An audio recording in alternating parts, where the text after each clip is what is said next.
खूप जुनी गोष्ट आहे. पंढरपूर नगरीच्या पवित्र मातीवर आजही जिची आठवण दर आषाढी एकादशीला हजारो लाखो पावल घेऊन येतात, ती गोष्ट म्हणजे विठोबाची, श्री विठ्ठलाची.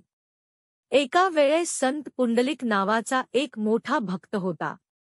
तो आधी खूपच ऐहिक सुखात रमणारा, आईवडिलांची सेवान करणारा असा होता. पण नंतर त्याच्या मनात परम परिवर्तन झाले. त्याने पूर्ण आयुष्य आईवडिलांच्या सेवाव्रतात अर्पण केले. त्याच्या दारातच तो त्यांच्यासाठी झोपायचा, त्यांचं अन्नपाणी, औषधपाणी सगळं प्रेमाने करत असे.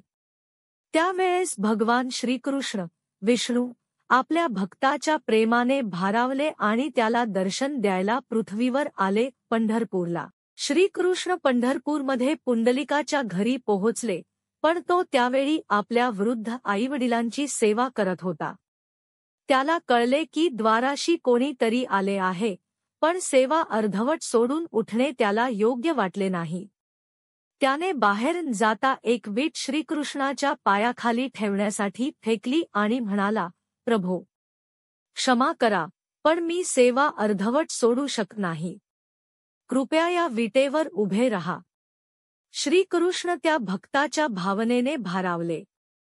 ते त्या विटेवर उभे राहिले. तिथूनच सुरू झाली विठ्ठल या रूपाची गोष्ट. जो विटेवर उभा आहे तो विठ्ठल. तो दिवस आजही आषाढ शुद्ध एकादशी म्हणून साजरा होतो. लाखो वारकरी टाळ मृदंग घेत ज्ञानोबा माऊली तुकाराम अशी नामस्मरण करत पंढरपूरला पायी वारी करत जातात. विठोबा अजूनही त्या विटेवर उभा आहे, भक्तासाठी, प्रेमासाठी, प्रतीक्षेत. शेवटी इतकंच म्हणावंसं वाटतं.